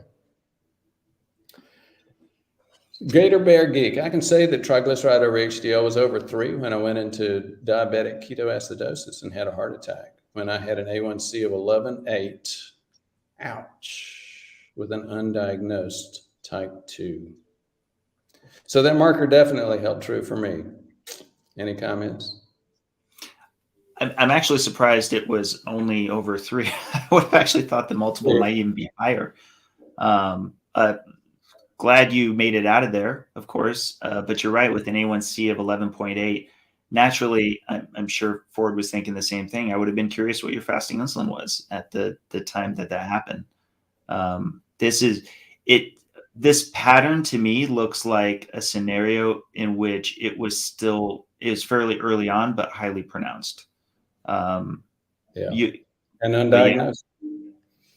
That's the big thing that, we could get into a whole bunch of different debates about fats for people with ApoE4 and a whole bunch of other stuff. But this is the big thing for this channel, just like Gator Bear Geek. And thank you so much for sharing that. People with significant disease are walking around totally unaware, totally undiagnosed. Thank you for sharing that, Gator Bear.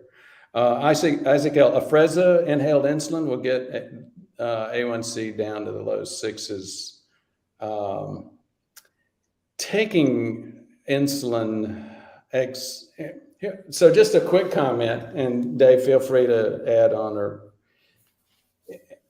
I have very few, as in I've had maybe 2 patients on insulin over the past 5 years. I avoid exogenous, meaning insulin from the outside, giving that to somebody if at all possible. And obviously, the vast majority of my patients are type 2 diabetics, not type 1. Getting insulin from outside to lower your blood sugar is it's the last resort for keeping blood sugar low. Dave, any comments before we move on? Yeah, I mean, it is true. This is a very difficult area to approach. But I would say something comparable to what you said, which is that generally speaking, I kind of think of insulin in the same way I think of ketones. I prefer that it be handled endogenously as much as possible. So if there's a need for exogenous insulin, then I would want, let me put it this way. I'm going to say if it were myself or my own family member, I would want to first explore all options I could for how we could not have that need be present. So if that meant, taking it further down to a lower glycemic diet, that would be more of what I'd be interested in. No question. Me too. Freedom Fox 1. Wow. 7. Yep. That was amazing. That is the highest triglyceride over HDL ratio I have seen, by the way. JM, ApoE4 gene increases one's risk for developing late onset Alzheimer's. It's 10 to 15%. Actually, I think it's a little bit higher than that, depending on how many genes you have. Freedom Fox 1, very low triglycerides with elevated fasting glucose. Seems odd, but definitely prediabetes. I would want to see what they're defining as high glucose. Elevated fasting glucose. Like, are we talking 90s or low 100s? Or are we talking like 150 or something like that? Yeah. So it's actually, You may be seeing them given the I have a fairly narrow population of folks that I see. Yours is far more narrow. Yes. I rarely see blood sugar, fasting blood sugar over, I'd say less than 5% over 105, 110. I've had full-blown diabetics walk in. We actually had someone in the Alabama projects walk in with a fasting blood sugar of over 190 recently. It was 198, but that's very, very unusual. The flip side is more likely, where they'll have high triglycerides but low glucose, to where my very next step is, okay, let's get fasting insulin, because oftentimes you find their insulin's elevated in spite of their glucose being lower, which brings us back to Kraft again, right? Is that what's happening? They're in that state where the pancreas is picking up the slack. Bart Robinson, sounds like my situation, Freedom Fox. Freedom Fox 1 says, I have high hopes for low carb, especially with my LDL only being slightly elevated. Jonathan Hull, my total, we got to miss the rest of that. Freedom Fox, I'm prepared to see LDL go up, definitely the lesser evil at this point. No trash in heaven. For the algorithm saying hello, Anthony's, well, I'm not sure what. I'm going to skip over that. Good morning, Dr. Brewer. Does Dave need more subjects for his study? We still have open enrollment. If I can make the pitch, just go to citizensciencefoundation.org. In fact, the direct link is citizensciencefoundation.org/study. And yes, we're still recruiting. That on that page, it'll go through our eligibility criteria. And if you meet that, then go ahead and call the Lundquist Institute. They're based out of UCLA, and they'll talk you through all the details. How are you for time, David? I turn into a pumpkin in about 20 minutes. Very good. We've got a lot more questions, and I do the same. So let's see what else we can cover. Thanks.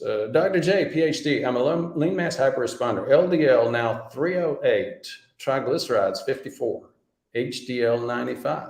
Certainly sounds like one to me. Glucose has gone up now.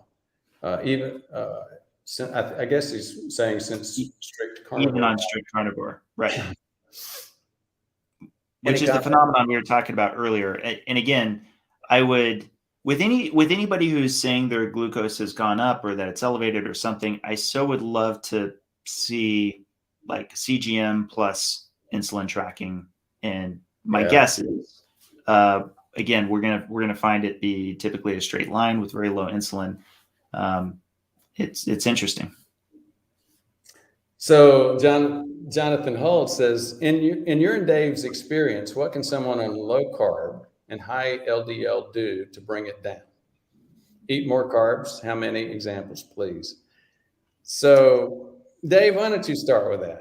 Yeah, so I have a thread on this, but I also have a blog post, a recent blog post where I basically just copy the thread out.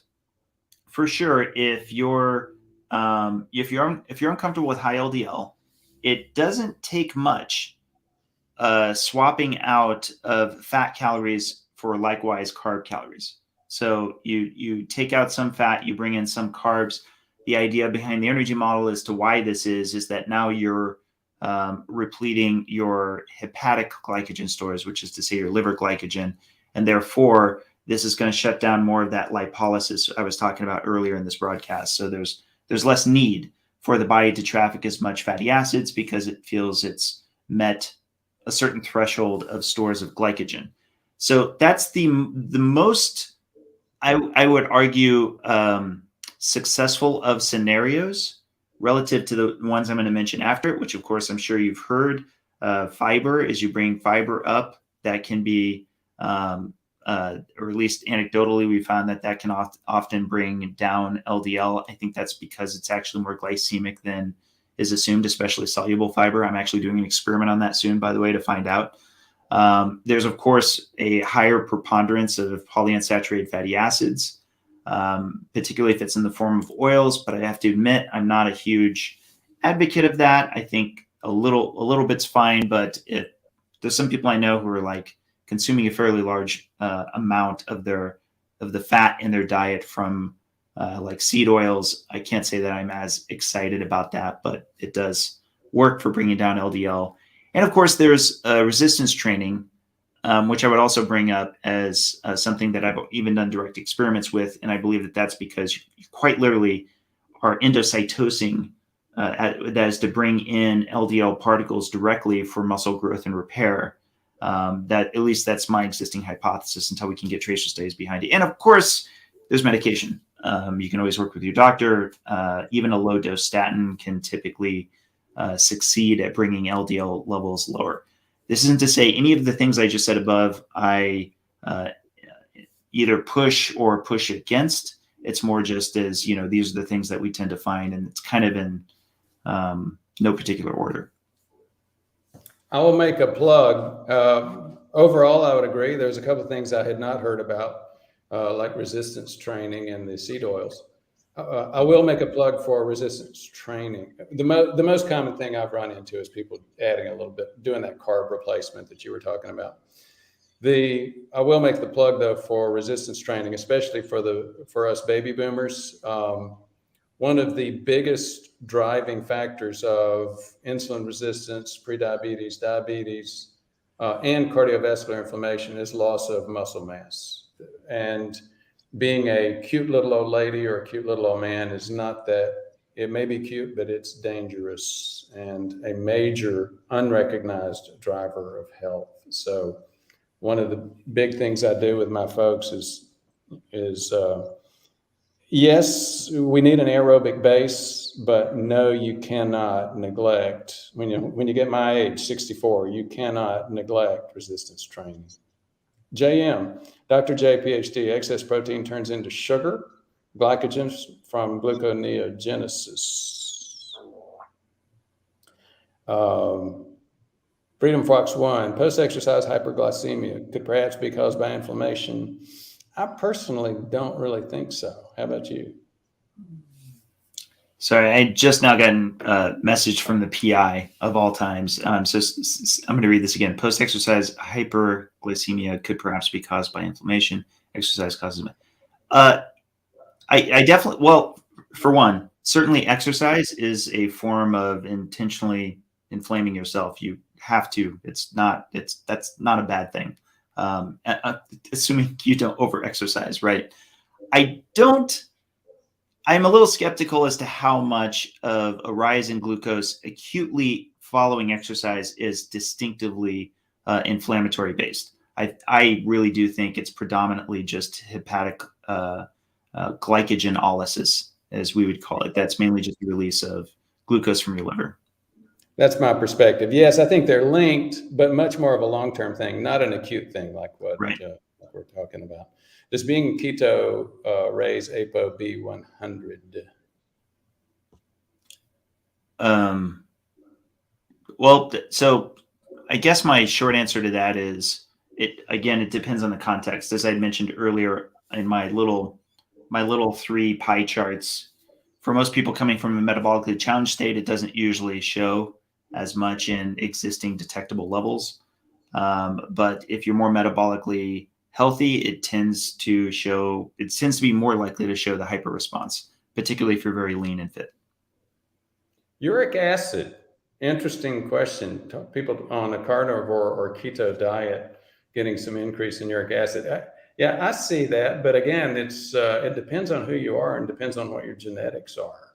I've seen people that are not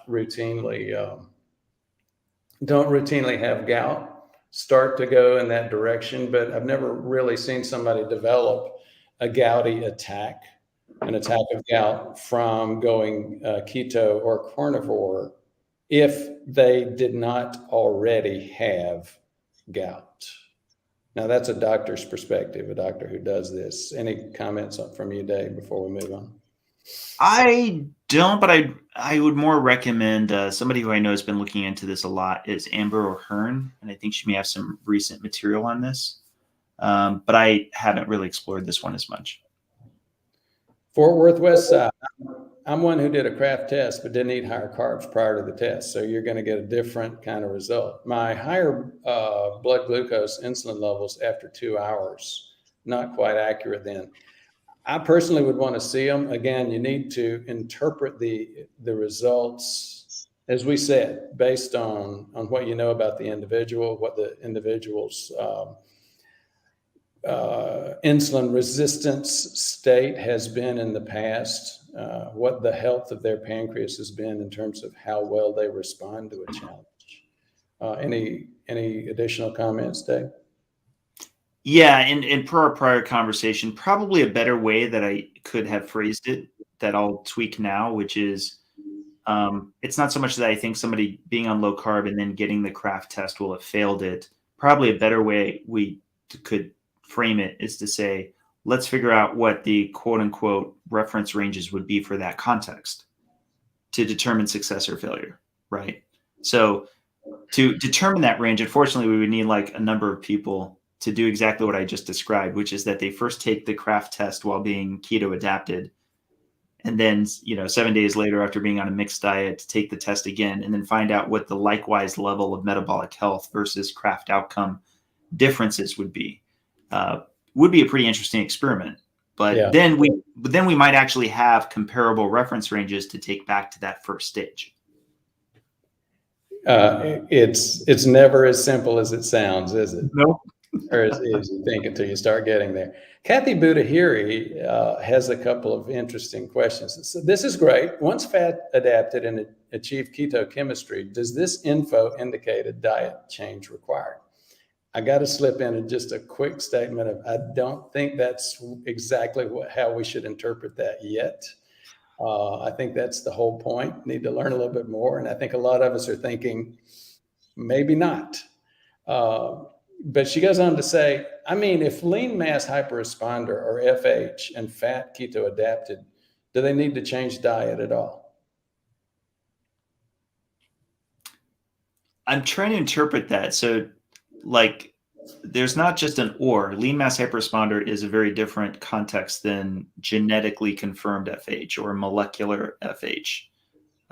We don't actually have hardly anybody who's both. And a lot of that is because an early diagnosis of FH means you almost certainly would have never even started having any kind of diet that's high in saturated fat. You would have had doctors early on telling you that you shouldn't. So we don't really know. But to your point earlier, Ford, you know how I just mentioned that the macrophages for those who have FH are different. That same study that I just mentioned was looking at macrophages for those who have FH who are on lipid lowering therapy, which they called LLT in there. And they did actually have a different expression level that was closer to controls of the receptors. What I'm basically saying is it could well be that people who have genetic FH will benefit from being on lipid lowering therapy, or at least that's what that study somewhat suggested, for which the different context is meaningful. If you have molecular confirmed FH, but then again, it may also be that type of FH. It could be, those monogenetic types, those main four that we're talking about. Lean mass hyperresponder is just a different context. So I don't know how much you will or will not need to change your diet, because that's why we're doing the study. So if I could summarize part of what I think you might be saying, Dave, for Kathy, I think one thing you might be saying is, that's what the vast majority of us have tended to think, that you start getting that increase in LDL and maybe you should change your diet. But I think you're saying, maybe not so fast. Maybe we should take a deeper look. And that's what you're doing with your study. And in fact, you may be saying that much more strongly than that, much more emphatically. And I think I would say that much more emphatically. Now, here's an item that you and I originally met on. I made a comment on one of my videos that said, I've seen this Dave Feldman, and I think he's very interesting. I think he's got a lot of, I think he's right, except for one thing. I'm not convinced that the entire universe of FH patients has no overlap with the lean mass hyperresponder group. And, you and I have at this point spent a couple of hours together discussing this. You just said it again, and I'm still not sure. One of the reasons why I would say that, and I shared that earlier, we think of, first of all, we tend to think of people like you discussed with the Nobel Prize group, homozygous FH, people that have major problems. And we tend to not think of the entire, there's a very big universe of people and over 1,000 different genetic variations that can lead to this. My perspective is, and I think you have said this, the reality is we don't know. Yeah. But any other comment before we move on? Yeah, I mean, there is a distinction since we've gotten this far that I think is worth making. There's a classification of FH called monogenetic FH. It's not my favorite wording for it, but basically what they mean are I call them the big four. LDL receptor, which we talked about, ApoB, PCSK9, which you mentioned, but instead of inhibitors, which is a loss of function, it's a gain of function, and LDL-RAP1. Basically, all you need to know is, of the associations out there between high LDL and atherosclerosis, these four are doing the heavy lifting in those genetic studies, right? These four show that strong association, and they all have that lipid metabolism dysfunction or disruption of some kind, right? Separate from those four, there's a whole bunch of other things they call FH that are genetic and have changes. They do change your LDL levels, but nowhere near as much as these big four do, right? Yeah. These big four are rare. They're very rare to run into. There's some talk about whether or not it's like 1 in 250 or 1 in 500 for heterozygous, which is you got it from one parent. But homozygous, it's more like 1 in a million. So it's extremely rare to literally run into these, right? It's 1 in 250 times 1 in 250, or 1 in 500 times 1 in 500. Right. So when we're talking about, is there overlap between lean mass hyperresponders, which are practically defined as people who got that profile likely from being a keto adapted? I say practically because it's really defined by those three markers. Is there overlap with the suite of other non-monogenetic? I think that there probably is. But there's probably genetic variations that shift around LDL a little bit alongside having LMHR. But I think in those cases, the LMHR phenotype is having the biggest effect of your cholesterol levels relative to those that have a small effect, genetically speaking. We don't know, because of how rare the monogenetic is, when or if somebody decides that they want to be a lean mass hyperresponder, because again, it's so unlikely that they would just both be refusing all treatment on top of adopting a high saturated fat, high, low carb diet. It's just so unlikely. It may happen at some point, but it's just super rare. It might not be quite that rare. I mean, at least anyhow, let me drop that and make one point. For most folks that don't live in this space, I think it's crystal clear, and I think you and I both would agree, lean mass hyperresponder and FH are not the same thing. Nowhere near the same thing. Totally different kind of thing. They both cause an increase in LDL, but totally different issues. Right. And I'll just emphasize, it's why I usually say genetically confirmed or molecular FH, because unfortunately they have been relaxing the definition of FH, which I really disagree with. Why would you have the word familial, which is normally suggestive of genetic, when you're now going to make it classified by just having high LDL? But that's what they're doing, unfortunately. So I usually say that caveat, but you're right. For genetically confirmed FH, no, I don't think it's the same. So we're getting to the point where you and I both turn into pumpkins. I have loved this session. I can't thank you enough for joining us, Dave. D. Landry says, as an engineer, I love Dave's engineering point of view. I do too. And I will say this, so many of my patients are engineers, and it's very interesting. You know, you've run into problems, especially with lipidologists, Dave. I have too. I'm not surprised. And, you know, I'm a physician. I work with these guys a lot. I will say this, and maybe it's a little bit inflammatory. If you're a lipidologist, you may want to close your ears. But to me, it's like lipidologists do have a lot of really valuable information. It tends to be more in some of the genetic areas, some of the genetic hypertriglyceridemias, things like that. But to a large extent, you really cannot and should not apply a lot of the basics that lipidologists have spent a couple of extra years learning. And it's hard to give that up. As you mentioned earlier, we're all humans. And when you're supposed to be the expert in something, it's very, very difficult to admit that you may not know something. When someone comes in from an engineering perspective, totally outside of your area of, quote, expertise, it's very difficult to discount the information.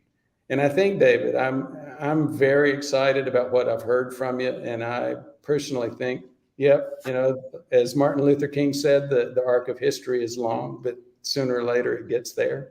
And I know I butchered that quote. I'm in your corner. I'm very excited about what you've done. Thank you so much for joining us today. Well, thank you. Thank you for having me on. I really appreciate it. Anything else before we go? No, of course, I'm glad there'll be some of your viewers who may have now become aware of the study. You may qualify. I'll just mention real quick, the cut points for that are a little more relaxed than lean mass hyperresponders. It's an LDL of 190 or higher, HDL of 60 or higher, and triglycerides of 80 or lower.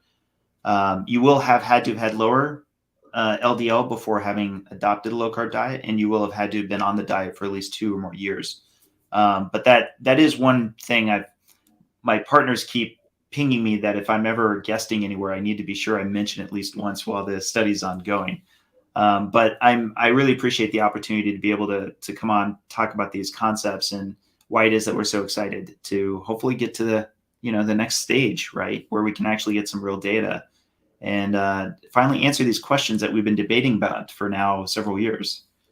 So as we discussed, Dave, not everybody will go for a 1 or a 2 or especially a 2-hour format when they see that on a YouTube. So they may be interested in what you have to say, but just say, I don't have that time right now, and never get back to it. So one of the things we found has been very, very well received is to cut little sections up into things like YouTube Shorts, and which is, YouTube pushes a lot of it to compete with Instagram and some other things. But one of the things I was going to say is, if you will please give us some information, the links, maybe an image which shows viewers how to check into your study and how to find out, are they a candidate?